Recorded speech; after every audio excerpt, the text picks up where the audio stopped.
Hashem, dans la paracha de Yitro, nous allons voir de quelle manière ce personnage très particulier qui est Yitro, donc le beau-père de Moshe, va venir et chambouler un petit peu le système juridique qu'il y a à l'époque des Béné Israël dans le désert. Puisque en fait, avant son arrivée, c'est uniquement Moshe Rabbeinu, donc le dirigeant du peuple, qui va prendre le temps du matin au soir d'être assis et de voir défiler devant lui tous les différents cas de différents qu'il y a entre les membres du peuple d'Israël.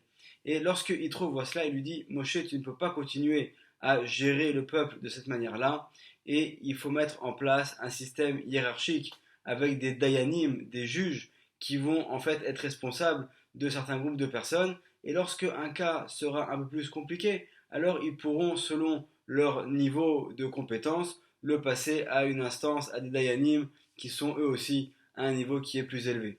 Et donc Yitro va également mentionner à Moshe les qualités qui sont requises pour ces dayanim, pour ces juges, pour qu'ils puissent siéger et être aptes à gérer et à juger les différents cas qui vont être amenés devant eux et pour lesquels il faudra trancher et savoir qui a raison et qui a tort. Et en fait, parmi les différentes qualités qui sont mentionnées, on va retrouver en fait des qualités, des caractéristiques, des traits de caractère qui sont nécessaires, pas seulement pour les juges qui ont siégé à l'époque de Moshe Rabbeinu, mais également pour tous les sages, pour tous les rabbanim qu'il y aura dans toutes les générations. Et l'une des qualités qui est demandée, comme c'est mentionné dans le chapitre 18, verset 21, où on nous dit Ve'ata techeze mikol ha'am anshe chayil. Donc tu chercheras, tu trouveras parmi le peuple des hommes d'armée. Yere Elohim, donc qui ont la crainte d'Hachem, etc. On énumère ensuite toute une série de qualités, mais l'une des qualités premières qui est demandée, c'est celle d'être Anshe Chayil, des hommes de guerre. Et a priori, on ne comprend pas le rapport. Quel rapport y aurait-il entre des militaires et des juges qui vont siéger au tribunal? Et c'est la question que se pose le Ben Ishraï dans son livre Benayahu Ben Yoyada de commentaires sur la Torah. Et en fait, le Ben Ishraï va donc nous mentionner qu'il y a, en introduction, qu'il y a une qualité très particulière qu'on retrouve chez les sages dans toutes les générations. C'est cette qualité de ne jamais vouloir profiter personnellement des bienfaits qu'il peut y avoir dans notre monde. Et les exemples ne manquent pas, ils sont mentionnés notamment dans le Talmud.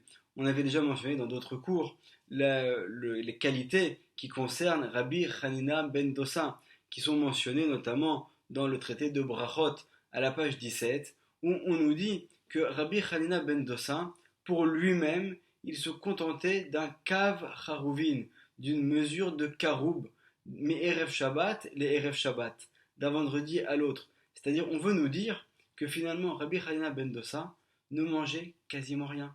C'était quelqu'un qui se contentait du strict minimum. Et pourtant, dans le même endroit, dans le Talmud, on nous enseigne que c'est par son intermédiaire, en fait, par ses mérites, que toute la subsistance descendait dans le monde. C'est-à-dire qu'on a un personnage qui finalement, grâce auquel on fait descendre de la parnassa, de la subsistance pour le monde entier, mais lui, pour lui-même, il ne prend rien. Il ne profite de rien. Il prend le strict minimum, ce qu'il lui faut pour survivre, et c'est tout. Alors, dans le cas de Rabbi Hanina ben Dosa, c'est également particulier, puisqu'on sait, c'est rapporté dans d'autres endroits, que lui-même était particulièrement pauvre. Donc on pourrait se dire, a priori, bon, c'est vrai qu'il n'a pas profité, mais d'un autre côté, il n'avait pas non plus les moyens pour pouvoir profiter de quoi que ce soit. Et on va voir qu'il y a encore d'autres exemples. Et un des exemples qui est mentionné, c'est celui de Rabbi Yehuda Anassi, qui est mentionné dans le traité de Ktubot, à la page 104, au premier versant, où on nous raconte que Rabbi Yehuda Anassi, ce grand sage, qui lui par contre faisait partie d'une famille de notables du peuple d'Israël, qui avait une richesse qui était inimaginable, au moment où il devait décéder, il a levé ses mains, la paume de ses mains vers le ciel, et là il a adressé une prière à Hachem dans laquelle il a dit Galouy veyadoua lefanecha. Toi, tu sais, Hachem, toi qui sais tout, qui connais les pensées et ce que chacun a en son sein, tu sais, c'est clair devant toi. Shelo neeneti me'olam hazeh, que je n'ai pas profité de ce monde, c'est-à-dire en fait, on veut nous dire des bienfaits de ce monde, afilu be'etzba ketana sheli, même pas par mon petit doigt. Donc on veut nous dire en fait que bien que Rabbi Yehuda Hanassi avait une richesse immense, il n'en a pas profité. Il adresse une prière à Hachem, et dans son cas, bien évidemment, c'est un sage du Talmud. C'est pas de la rhétorique, il ne cherche pas à impressionner ceux qui l'entourent. Il est véritablement sincère dans sa prière, et il dit à Hachem, toi qui es témoin, toi qui sais tous les secrets du monde, toi qui sais ce que chacun peut faire en cachette, tu sais que moi, Rabbi Yehuda Hanassi, bien que j'étais riche, je n'ai pas profité de quoi que ce soit pour moi-même. On voit également un autre exemple qui est celui de Rabbi Elazar ben Charsom, qui est rapporté dans le traité de Yoma, qui traite du jour de Kippour. À la page 35, au deuxième versant, on nous raconte toutes les richesses qu'il avait. Il avait 1000 bateaux, il avait énormément de choses. Et pourtant, on nous dit également sur lui, Oler impat lechem, levado kanim.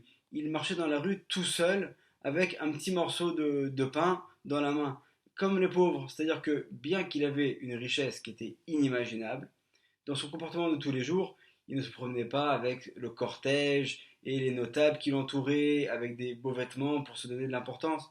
Non, il avait un comportement le plus simple possible.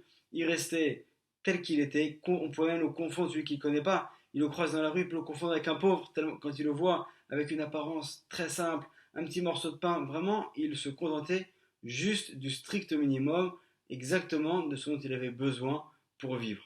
Donc on voit que c'est des exemples dans le Talmud, mais on en retrouve vraiment dans toutes les générations. Et encore, tout récemment, à l'époque du Chafetz Chaim, on rapporte que quelqu'un était venu lui rendre visite et il s'attendait à voir le grand de la génération, le Chafetz Chaim. Il pensait arriver dans une maison somptueuse. Et voilà que lorsqu'il arrive chez le Chafetz Chaim, il voit une maison d'une pauvreté extrême. Vraiment, il y a à peine de quoi vivre. Et lui qui était quelqu'un de très riche, il est étonné. Il lui dit, mais comment est-ce que vous, un grand rave comme vous, comment est-ce que vous pouvez vivre dans de telles conditions? C'est inimaginable. Alors le Chafetz Chaim lui répond et lui dit, dis-moi, l'auberge dans laquelle tu séjournes pour venir me voir, comment est-ce qu'elle est? C'est bien là-bas? C'est large, la chambre est grande, tu es à ton aise? Alors il lui dit non, tu sais, c'est une petite chambre, et bon, j'ai pas très bien dormi cette nuit, j'étais pas très à l'aise, mais bon, c'est pas grave, de toute façon, c'est qu'une auberge, je suis là de passage, mais si tu viens chez moi, je te montrerai ma maison.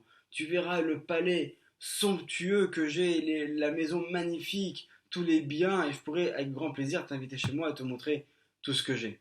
Et là, le Chafetz Chaim lui répond, eh bien sache que moi, pour moi, ce monde-là dans lequel nous nous trouvons, c'est comme pour toi cette auberge. Pour moi, j'ai conscience que ce monde-là, c'est seulement un monde dans lequel on est de passage. Et je sais que plus tard, dans le Olam Haba, ce qui m'attend, c'est certainement une maison beaucoup plus grande, beaucoup plus belle. C'est une maison qui va être éternelle, qui va être construite grâce aux mitzvot que j'ai pu accomplir au cours de ma vie. Et d'ailleurs, pour la parenthèse, on peut rapporter les paroles du Chida dans le livre Lev David qui nous dit que lorsque les béné Israël sont appelés Ivriim, donc les Hébreux, en fait le mot Ivri vient de la racine avar, celui qui passe. C'est-à-dire qu'en fait un juif, c'est toujours celui qui a conscience que dans ce monde, il n'est que de passage. Que finalement, comme le mentionnent nos sages dans les Pirkei Avot, ce monde n'est finalement qu'un couloir qui nous amène vers la grande salle, c'est-à-dire vers le monde futur. C'est un couloir, un passage dans lequel nous devons passer des épreuves, et si nous réussissons avec succès à les passer, nous pourrons arriver à ce moment-là dans un palais qui sera magnifique. Un autre exemple également d'humilité et de simplicité qu'on a pu voir vraiment dans notre génération, c'est celui du Rav Steinman. On voit que le Rav Steinman, qui était le grand de notre génération, qui était vivant il y a encore quelques années, il vivait à Bnei Brak, dans une toute petite maison. Et bon, Hachem, on a eu la chance d'aller là-bas et de voir vraiment de nos yeux comment est-ce que la peinture sur les murs totalement s'effritait. Et pourtant, le Rav n'était pas du tout intéressé à cela. Il avait une maison qui était minuscule, il se contentait du strict minimum, et pourtant il aurait suffi que juste une fois il le demande, qu'on puisse un peu lui repeindre sa maison, ou qu'on puisse le passer dans un endroit qui soit plus grand et plus adapté à son importance, et tout le monde bien évidemment aurait couru pour le faire, et pourtant il cherchait absolument à garder cette simplicité et à ne pas profiter des plaisirs de ce monde. Donc on voit vraiment que depuis l'époque de Moshe Rabbeinu jusqu'à aujourd'hui, les exemples ne manquent pas de grands sages grâce auxquels finalement le monde tient, mais qui pourtant pour eux-mêmes n'en profitent pas. Et nous dit le Ben Ish Chai et poursuit en disant que très souvent il y a également le phénomène inverse. On a des personnages qui vont accomplir vraiment au niveau des commandements de la Torah le strict minimum, mais qui vont pourtant essayer de profiter un maximum des plaisirs de ce monde. Et c'est un petit peu en fait comme un système militaire. On voit qu'à l'armée, on va avoir de grands généraux, mais finalement ce ne sont pas les généraux qui font la guerre, ce sont les soldats simples qui eux vont aller au front, qui vont aller au combat, et c'est eux qui finalement vont provoquer la victoire d'un pays sur un autre. Et pourtant ceux qui vont avoir toute la renommée et tout l'honneur qui est lié à ce succès, ça va être ces généraux qui très souvent étaient tout simplement à l'arrière en train de gérer au loin la bataille sans véritablement prendre de risques. Et donc nous dit le Ben Ish Chai, finalement on voit qu'on a parfois des personnages qui sont très importants. Et donc c'est en allusion à ces généraux.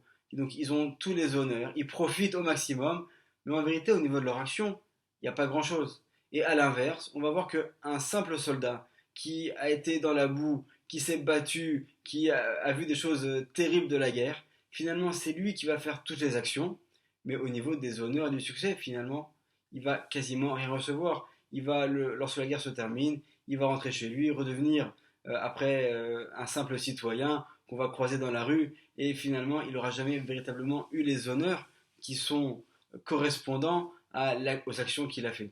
Et nous dit le Ben Ish Chai, c'est un petit peu ça qu'on nous dit lorsqu'on demande à Moshe de choisir des Anshe Chayil. Choisis des gens qui sont des combattants. Ne choisis pas ces généraux qui vont rester à l'arrière, qui vont pas vouloir trop s'investir, mais qui finalement vont quand même réclamer les honneurs. Cherche les Anshe Chayil, des vrais combattants, ceux qui sont au combat concret. Cherche ces soldats, ils sont pas nombreux, alors contrairement à une armée où les généraux sont peu nombreux en nombre et les soldats, eux, sont nombreux, là c'est l'inverse. On va chercher finalement donc ces soldats qui sont en fait très rares, qui sont ceux qui sont prêts à se sacrifier, à faire un maximum d'actions, mais qui ne vont pas derrière rechercher les honneurs qui leur sont dus.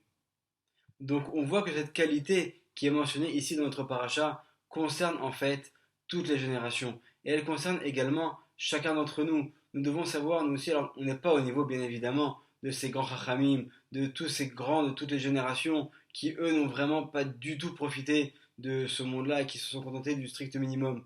Mais également à notre niveau, il faut savoir aussi prendre parfois du recul et savoir gérer ses priorités, comprendre également l'importance d'avoir l'intégrité telle qu'elle a été demandée aux juges à l'époque de Moshe Rabbeinu. Savoir que finalement nous sommes là, non pas pour profiter de ce monde, mais que ce monde est seulement un monde de Ma'avar, dans lequel nous devons prendre ce dont nous avons besoin, mais sans pour autant en abuser, et nous contenter surtout d'accomplir un maximum d'actions, comme cela est demandé par Hachem.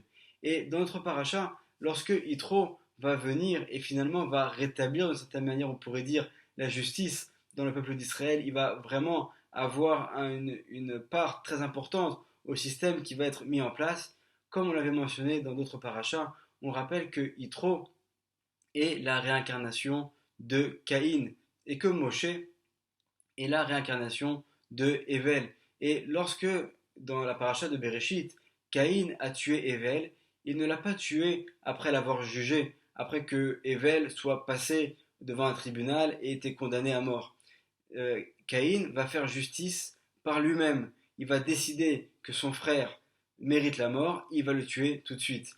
Et donc finalement, on voit que dans cette réincarnation suivante, Yitro va faire cette réparation. Alors que dans son précédent Gilgul, dans sa précédente vie, il a accompli une action sans faire de jugement, là c'est l'inverse. Et finalement, donc, il va demander à Moshe, qui est la réincarnation de Evel, de mettre en place tout un système de jugement pour que tous les différends qu'il y a au sein du peuple d'Israël soient jugés comme il se doit et qu'il y ait une justice au sein du peuple d'Israël. Bédrat Hashem, que nous puissions nous aussi nous inspirer de toutes ces qualités qui sont demandées aux juges du peuple d'Israël et que nous puissions également ressembler et aller dans le chemin que nous ont tracé tous les grands rabbanim, tous les grands chachamim à travers les générations et que leur mérite nous protège. Amen ve Amen. Shabbat Shalom.